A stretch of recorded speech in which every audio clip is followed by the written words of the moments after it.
I think finance transformation is nothing but a pie of a bigger cake, right? Which is your digital transformation. The difference is that in a finance transformation, you're focusing on the finance department and some of the related processes and the technology as well. Whereas for me, the digital transformation, and we've gone through one, in fact, two of them. The digital transformation is kind of revisiting everything in the whole entity with the tech in the heart of it, right? That can be customer services, right? What software are they using? What CRM that they have got? How they're approaching people, processes, technology, people, right? All side of things they'll have to look at. This podcast is sponsored by Azdan. And this podcast is sponsored by Haft, Hub of Finance Transformation. I think the word finance transformation got misused recently. Okay. I remember one of the discussion was one of my friends that they started to automate a certain process and they call it a huge finance transformation project, where in reality the process that they are trying to automate is like giving in the business, daily business as usual. Okay. So we're happy to have you, Shaheen, in the studio today because we need to share some spotlight on what do you mean by finance transformation, what exactly we're going to call a project as a finance transformation, and is it a project with a start and end date or continuous project as well? Right. So welcome, Shaheen, to our studio. Thank you very much, Rida. Very happy to be here. Okay. Yeah. If we just can start you taking us through your career. I'll be more than happy to do that, Rida. Thank you very much, and I'm very excited and thrilled to be here. I must say in the beginning that this is my first podcast. So if I get confused anywhere, so just help me out here, right? So for me, Mahmood, my professional career is like a world tour in finance. It goes back to 1999 when I started my career with one of the big fours, EY. I worked with them for 4 years and completed my chartered accountancy and ACC at the same time. And during that time, I worked on a number of financial and non-financial services clients. So it was a bit of a mixed bag. What it does after that to me, Rida, is taking me to Deloitte London office. And that's where I really start deepening my skills into audit, assurance, and financial services, and then specializing in insurance and investment management, right? During the time, I think one of the things that I really learned in the beginning, that opportunities are not going to wait for you, right? As soon as they come in, you need to grab them with both hands, or otherwise, and you would have heard it from some of the other guys in the big fours, you'll be stuck in a corner on the audits for the whole of your life. That was not my journey, Rida. It was very different, right? So I was there on some of the largest audits of the firm, the big FTSE 100s, the largest insurance companies. But at the same time, I was able to do mergers and acquisitions, IPOs, finance transformation projects, and a large IFRS conversions as well. What it does to you, Rida, as you do all these different things, you have learned so many things, just like collecting stamps, that you're ready for the industry, right? My passion was always to be on the other side of the table, right? Because when you're in the firm, you're working with large corporates, but you're only doing part of the process. You're never in the game, right? So just staying on to grabbing the opportunity, my next role then took me to the largest insurance group back in the UK called Aviva PLC, with gross written premiums of good like $20 billion. And interestingly, I didn't go for a normal FP&A CFO role. I went to a head of investor relations role, completely out of my comfort zone, right? And first few days, Rida, I cannot tell you how many times it came into my mind and I'm like, why did I do that, man? Deloitte was such a lovely place. I was so comfortable there. I knew my audits in and out. Why did I jump onto that?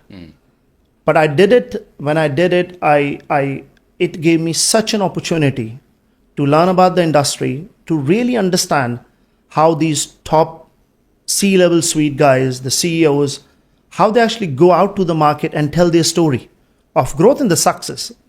It gave me this great chance of working with the investor and the analyst community, which I'd never got a chance in Deloitte, right? And the way I could understand the insurance market after working with Aviva, that was, I could not have got it anywhere else, right? because you are actually the face of the organization. You are actually working with the whole community where you have to actually tell your story. And I think one of the examples I would definitely love to share, that we worked on a very large project, working with every single department and the territories. And we came up with a story called This is Aviva, right?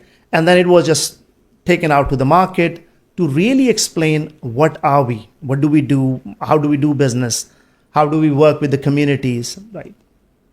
So that was a lovely, great experience. Having done that for a couple of years, right?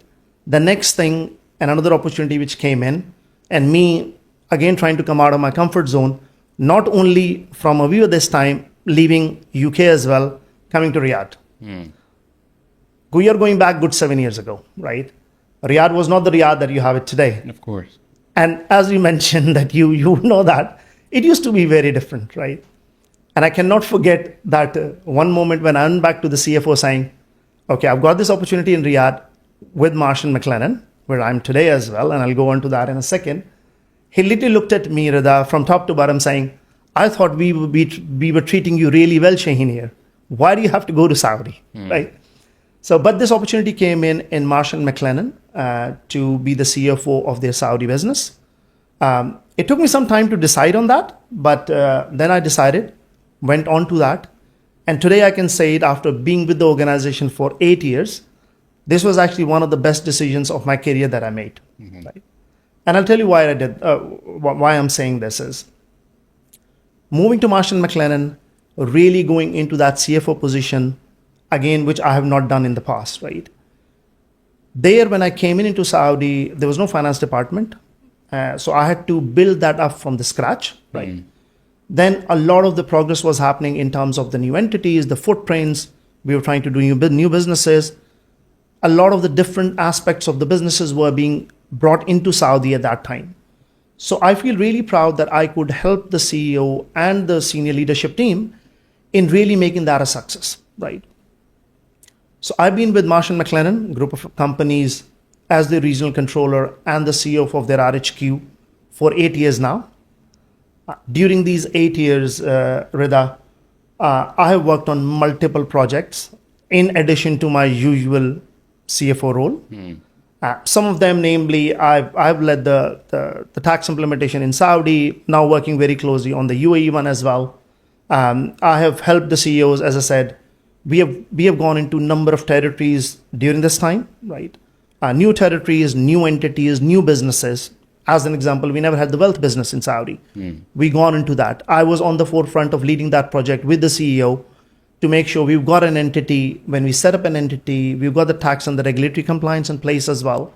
So it makes me feel proud today that all these years that you've been in the industry here in the Middle East at a regional role, you were able to work with so many diverse stakeholder group, right? Because Marsh & McLennan has got a number of entities and we've got a number of businesses, and maybe we can go into that a little bit later.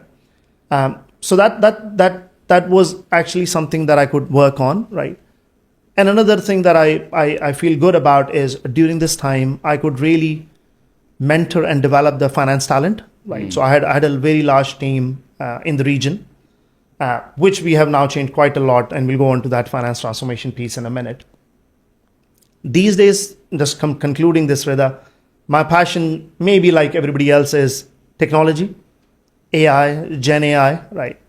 It's my passion personally as well, not only for the organization. We are doing a lot of work internally to make that happen and gain that competitive edge in terms of really bringing it into our processes, get our finance team educated with that, right? So really trying to spend time personally and along with the organization to really understand the tools, really see what potential it contains and where we can really take it in future. So that's, I think, a long answer to your short question. No, that's lovely. Yeah. I just want a quick catch-up question here. Yeah. If you're going to name only one difference between Deloitte and EY, what would be that difference? In EY, I think I was at a slightly junior level, right? I had a mix of the clients, right? From an approach perspective, I think I found Deloitte a lot more interesting, right? Maybe because of the group of the people that I was working with and the size and the complexity of the clients. was much bigger for me and to learn a lot more than the time that I had at UI. Yeah. Okay. Clear. So that's a very impressive movement between two big fours Yeah. and so far one big industry, if I may say. Agree. Yeah, exactly. Yeah. Okay. Yeah. Now, many people, they have this question in terms of the ways of working between the big four and the industry. Got it. The common answer to this question, to be fair, Shaheen, that Yeah. they always say that for the big four, you get to know different industry, different Yeah. clients Yeah. everywhere. Got it. But from the industry, you have one monotone industry. Agree. Yeah. Do you see any difference between the big four working or the firm working, as you said, and the industry working away from different industries and the firms compared to the industry? Rida, first of all, you don't need to complete a timesheet in the industry, right? That's definitely. And you ask any guy who's working in a big True. four how big pain that is. It doesn't matter what level you are, right? Sure. So, and I still kind of remember that when I'm coming into the industry for the first time, I'm like, man, I don't need to worry about a weekly timesheet now, right? Keeping joke on aside, I think when you're actually in the industry, I would say you kind of see your path a little bit more clear. That for me, at least, that's the case, right? And when I'm in the firm, I'm again going back to the point you mentioned. You are doing a lot of different things, right? And what I used to feel, Rida, and I was actually at a senior level in the firm, that you are doing these projects, right? And you then hand it over, but you never see the other side of it, right? Finance transformations, right? IFRS implementations, a lot of these things. I'll give you an advice. You're a client, you'll take it. You implement it, not implement it. Firstly, that's your choice. Cool. Secondly, You paid for that. exactly, you paid us for that. We are done. We have given you the PowerPoint in the end, or we had our meetings with you. I'll never see the other side of it, right? What I really find interesting here is, and there are just so many examples I can quote.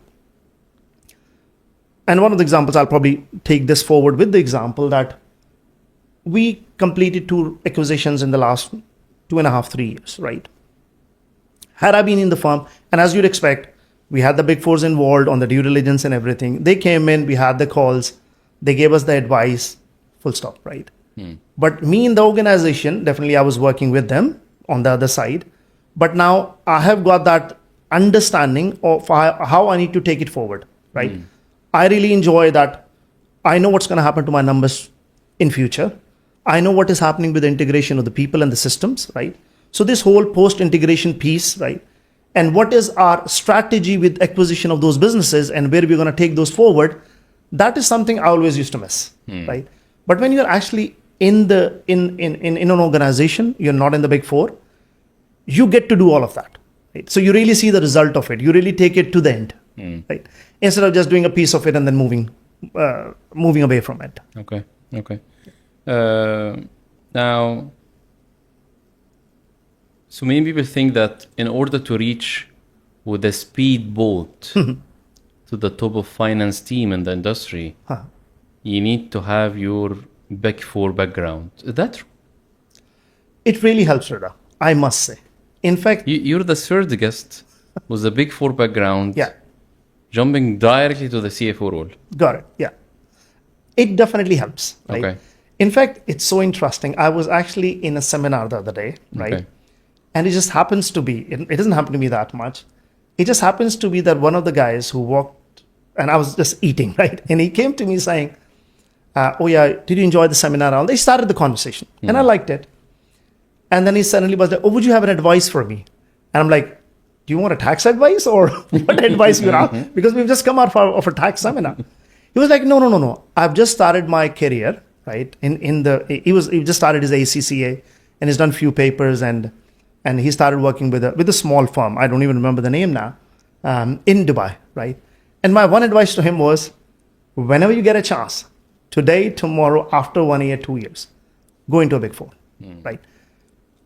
The way it helps is, right, Rida, if I'm coming from Deloitte, right, I don't have to explain it to anyone where I'm coming from, right? No, true. They know the size. They would kind of have that start of, yes, he would have had a lot of opportunities during his time in Deloitte, right?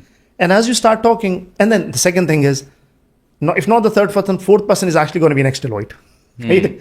I mean, you go anywhere. In fact, going back to the seminar the other day, I started talking to the guy who was the head of the whole practice, right? And I was like, I don't think so. I've seen you somewhere, but your face looks very familiar. Rida, you wouldn't believe, in like 10 seconds, I knew exactly which office in London he used to sit. Really? In Deloitte. Okay. And we were in the same building. He was on the third floor, I was on the second floor. Okay. Right? So I think it helps you go back to the connections pretty quickly. No doubt the exposure that you get, right? And I'm pretty sure it's the same case. It's the case for all the big fours. The exposure that you get, I think it's hard to get it in the smaller firms. My view again, very personal view. No, that's a proven track record. Yeah. Your case and the guest before you used to have the same background. Got it, yeah. One of the big fours as well. And he got an opportunity as a CFO for a small company. And then after the small company, CFO of the bigger company as well. Got it, yeah. Exactly. So, I mean, that's your opinion, but there is a proven track record, not only for you, for other people as well. Now, away from having the benefit or the advantage to have one of the big four background, even your team that joined the industry at your company, for example, Sure. that they aspire to be as a CFO, they don't have the option to go to one of the big four as we speak now. Yeah. What other advices or key success factors that allow finance professionals in general reach to the CFO seat? Got it. A very good question. And I'll probably touch upon a couple of points there, Rida. And it's again from my own experience and just learning from some of the other guys as well. Of course. If it sounds theoretical, it may sound theoretical, but that's what I believe in as well, right? Rida, one of the things that I sometimes find lacking in some of the team members is that internal fire to kind of learn, right? If they've got a job, they are more than happy to just do that job in the way they have always done and then go back home, right? If you've got that mindset, you're not going anywhere. So my first thing to the guys is, and sometimes they may not like me for that as well, right? I love this whole Gen I thing, right? You ask someone at my home as well, how much do I try these tools, right? Fully understanding the risks and all that. So I'm not trying it in my office data, right? Of course. But on my own, just to learn, right? What is going on, man, in this world? Why there is such a hype? Are people really getting any value out of it, right? And if there is any internal trainings on things like this is just an example, right? I would go for it, right? Because I'm like, this doesn't stop. So the first thing is this: really have to the urge to not learn what the businesses are we in, right? What do we do? What other departments do? What Rida is doing in LCP in legal and compliance, right? What other guys are doing on the sales side, customer experience. If you've got that curiosity to really go out and talk to people, it will help you build your relationships. It will help you with your networking. They would know you. It will really make you understand how do we do business, right? Once you start doing all of that and at the same time you keep on learning, you will make progress, right? Okay. And second point, Rida, which we covered earlier, and this is throughout my career, and I learned it and I'll quote it probably here. Somebody told me, I was on this leadership course in Marsh & McLennan. We were there back in the US in our global headquarters in Midtown Manhattan. And they had this speaker who came in and said one thing, which I never forgot. It's been 5 years now, that be comfortable with being uncomfortable, right? If you want to be in your comfort zone and you don't want to take any risks, again, Rida, you're not going anywhere, right? For me, honestly, going back to the same point of Aviva, when I moved from Deloitte, and Deloitte was going really well, trust me, at that time, right? And me going, it was in the city, it wasn't far from Deloitte office. You're in their global corporate headquarters, because Aviva they've got their global headquarters in central London. For first few days, I'm like, man, I need to go back, right? I just cannot be here. I look at their annual report, it's like a 400 pages annual report, right? I'm coming from insurance background, but I'm not a big life annuity, super technical life side of things I've seen in the past. It took me some time to really understand what on earth these guys do, right? What are their products? But then you had to go around the organization, find those things, and then you can actually talk to somebody in the market, right? So really raising your hand for the opportunities, right? Get ready to be uncomfortable. It's not going to be easy. Yeah. And then keep going on that. Okay. I think these are a couple of things that I can, just from my experience, I can advise. And if people keep on doing it, there will be a time that you'll get there. Okay. Yeah. Fair. That's very clear. Now, I do believe that Big Four give you an edge as well, not only from a technical, operational, different industry background Yeah. know-how, but as well the Big Four, they run business on finance transformation, big project across all the boards. They do. Now, do you have a definition of the finance transformation? I mean, do we once we automate a simple step, do we call it transformation? What exactly the thing that we can call it a purely finance transformation? Okay. There are two ways of explaining it, right? One is if you're in the Big Four, right? Yeah. And you're selling it to the client. Of course. I thought that you're going to bring this subject, of course. Then the first point that you mentioned, even a small process changes a finance transfer, it becomes the buzzword. Number of hours. Numbers of hours, exactly. Because if I'll call it, I'm just upgrading your process, you're not going to pay me what Big Four is going to come up with, right? Of course. But if you're in the organization, right, then definitely a small change in the process is not a finance transformation. For me, conceptually, Rida, it's